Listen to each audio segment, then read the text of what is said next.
The June CPI report at first seemed like really good news. An outright decline in overall consumer prices for the first time this cycle. That whole stickiness out the window for the second straight month. But then that disinflation relief quickly turned into, oh no. This one went way beyond just a return to a benign price environment. Way too much was consistent with a troubled economy tilting further into recession. That oh no reaction sent interest rates tumbling, with more bull steepening signals starting with the 5-year 10-year spread that I talked about a couple days ago.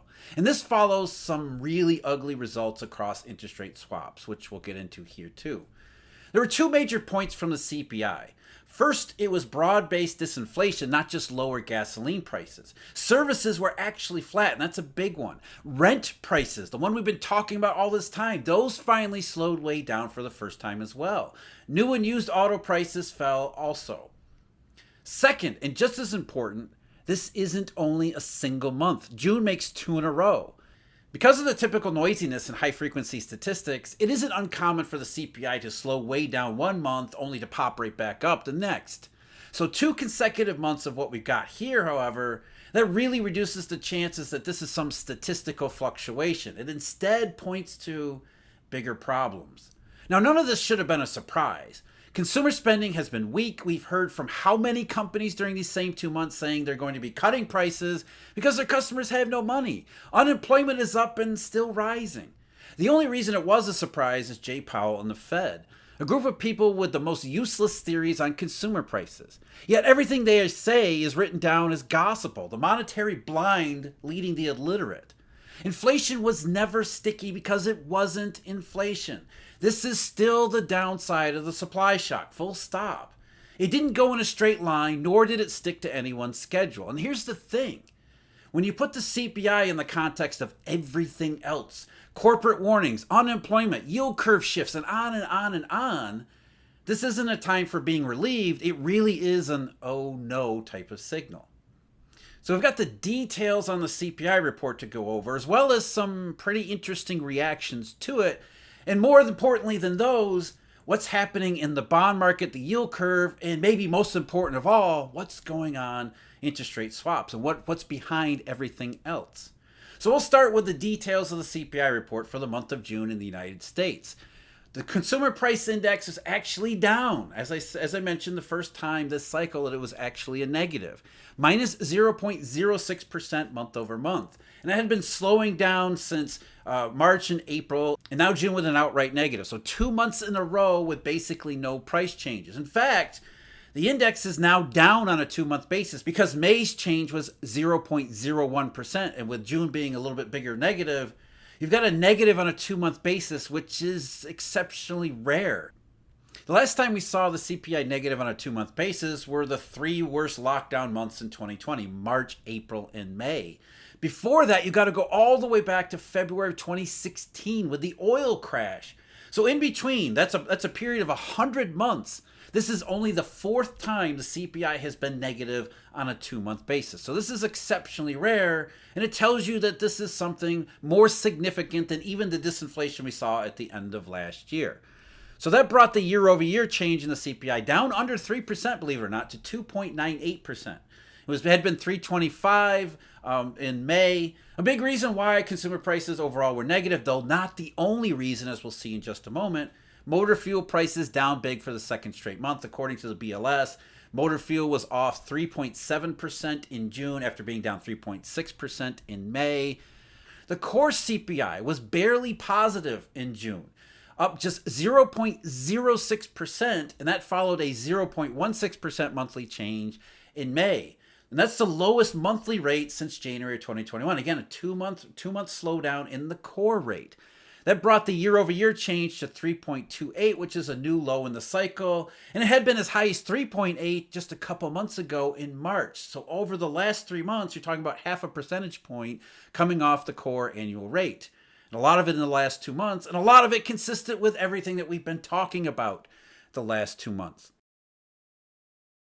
Maybe the biggest shocker was the shelter index, or the shelter component, because rents have been a big problem, at least in terms of the consumer price index, for the last several years.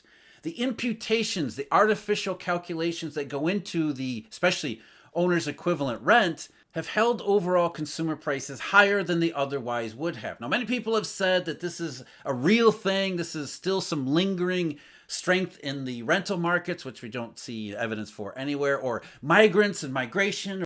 But far more likely this entire time, it was just nothing more than the imputations, the calculations, the artificial nature of what goes into the CPI as far as shelter prices, especially, again, as I said, over owner's equivalent rent. Shelter price index was up just 0.17% in June.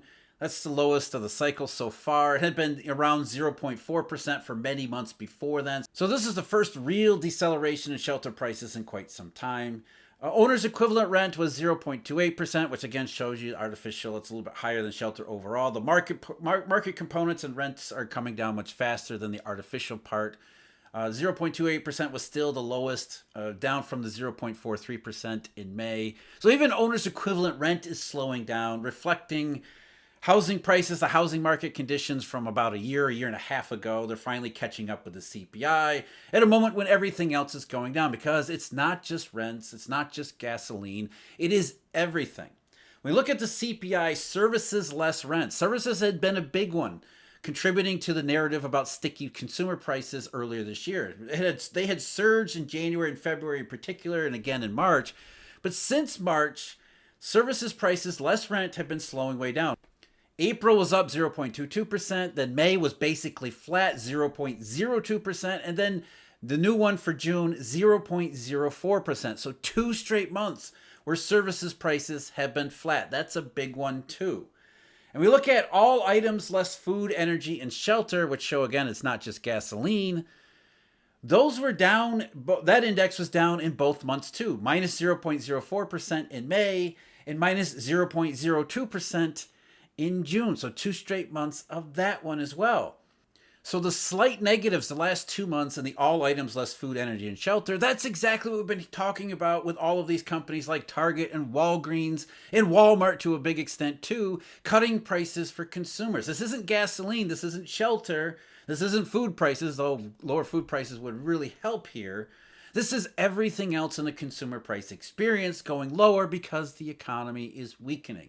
Not only have companies been telling us they're cutting prices, they've been telling us why they're cutting prices, because their customers don't have money. Unemployment is rising, incomes are weak, the entire economic situation is tilting in the wrong direction, and here's the CPI evidence which shows it. So consumer prices are not sticky. We've got 2 straight months of more than just benign disinflation. We've got a lot of details suggesting recession type of conditions. Now, to get behind all the myths and mistaken assumptions about inflation, money, finance, the whole global economy, that's why Eurodollar University offers memberships and subscriptions. And they're now on sale at some of the lowest prices we've offered since we launched a couple years ago. We had tons of videos on everything from the basics of money and financial concepts, even the basics of QE and QT, you just won't get anywhere else. Loads of history, huge quantities of actual evidence. We have a daily deep dive where I dive far deeper behind all the topics I bring up here on YouTube. Also a daily briefing to keep you updated on everything that's happening in money and macro. Eurodollar University's anniversary sale and its sale prices only available for a limited time. Check out our website, eurodollar.university. With today's surprising to some CPI report, we got some very interesting reactions from around economists and the financial media, the whole landscape. Because again, Jay Powell has been said, we're not confident about consumer prices. We think it's sticky. All we've been hearing is sticky, sticky, sticky. And here we have suddenly 2 straight months of consumer prices that don't look sticky, nor do they look all that benign.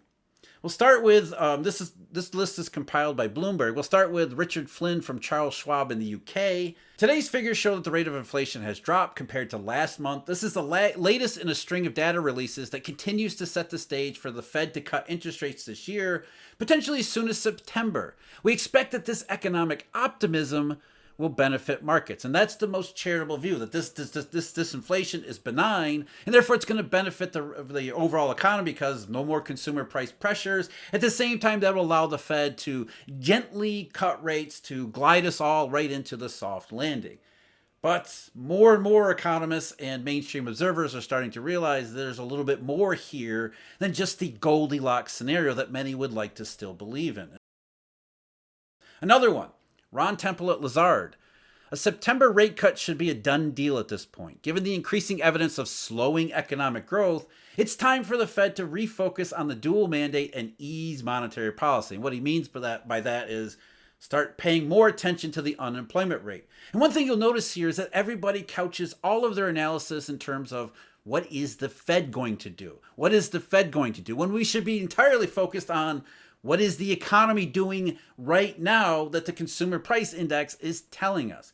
It's not about future Fed reactions to weakness that's already apparent today. It's about the weakness that we continue to see develop right in front of our eyes. Chris Lowe at FHN Financial. The Fed will be very pleased with the June CPI report. Again, the Fed. In fact, inflation was so subdued, FOMC members may start to worry they have kept policy tight for too long. This is not about policy tightening. This is about the downside of the supply shock. But everybody, again, it's all about the Fed. One more here, maybe the best one of the bunch. Jay Hatfield at Infrastructure Capital Advisors. The cool inflation print, combined with a weakening economy and labor market, indicates that the Fed should cut in July, but probably won't do it due to its flawed policy framework and propensity to be behind the curve. We got that right. We do believe that the Fed will definitely cut by September. And the September Fed cut will usher in a wave of continued central bank cuts. And then Jay goes on to how liquidity is good for asset prices. And you were doing so well there, Jay. But essentially, that's the message.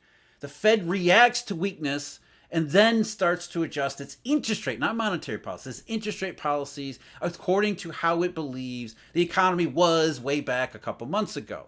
So while they should be thinking about cutting rates in July, and they could still do so because of everything that's come in since then, since the last meeting, it's more than likely than not that they'll wait till September, but by then everything will have already developed anyway.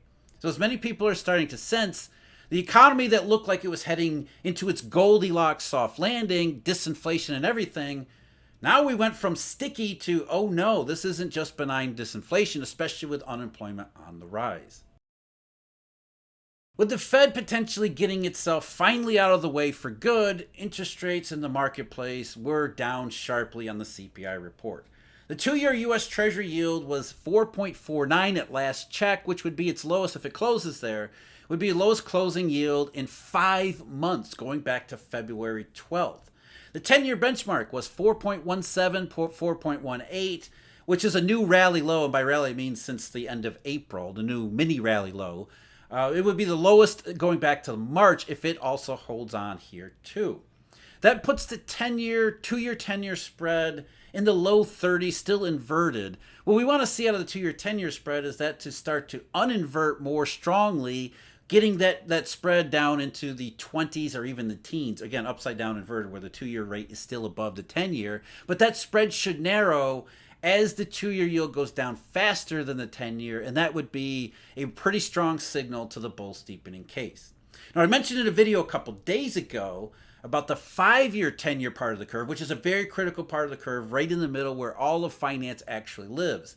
And that one has been starting to look more and more like a bull steepening, at least the initial stage toward bull steepening, as that has uninverted, where now the 5-year is back below the 10-year, and the spread between the two, the positive spread between the two, has increased.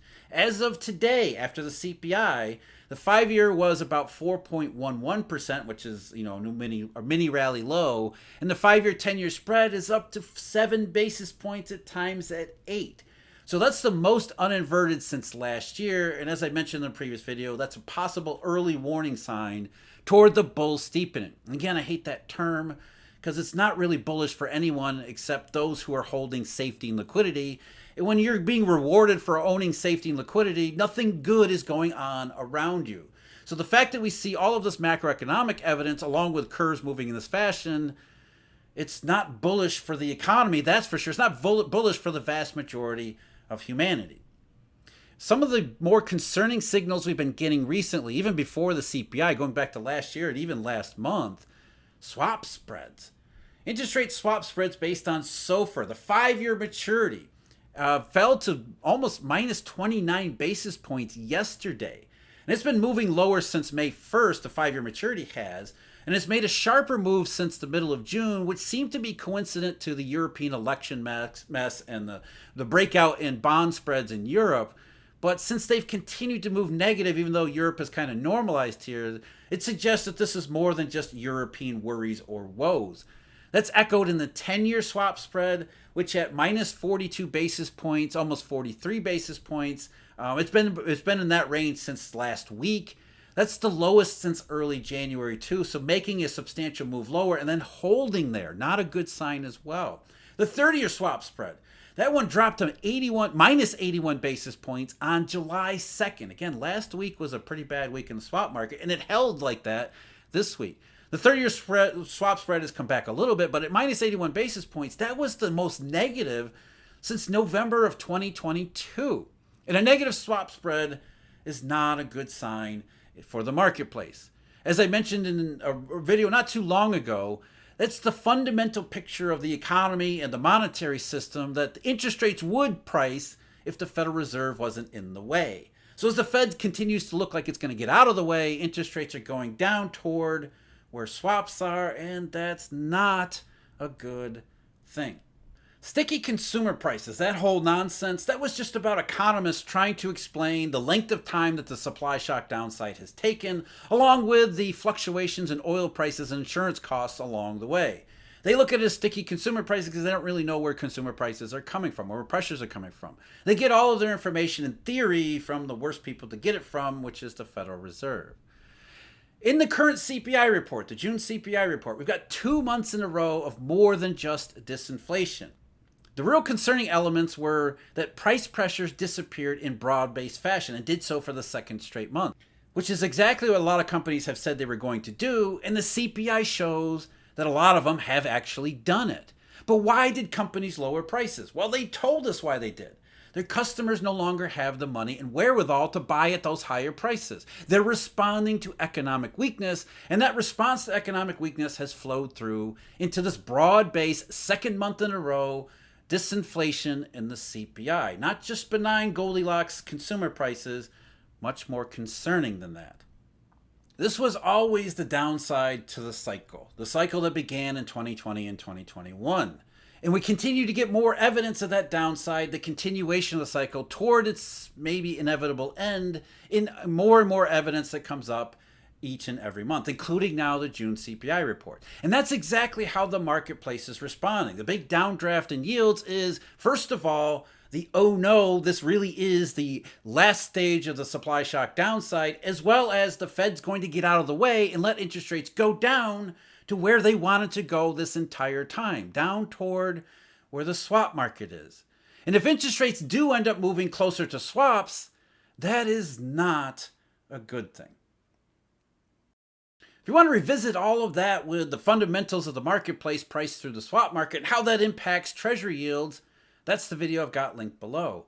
As always, thank you very much for joining me. Check out Eurodollar University's anniversary sale. For all you new members and subscribers, I can't thank you enough. And all you existing members and subscribers, I also thank you very much. And until next time, take care.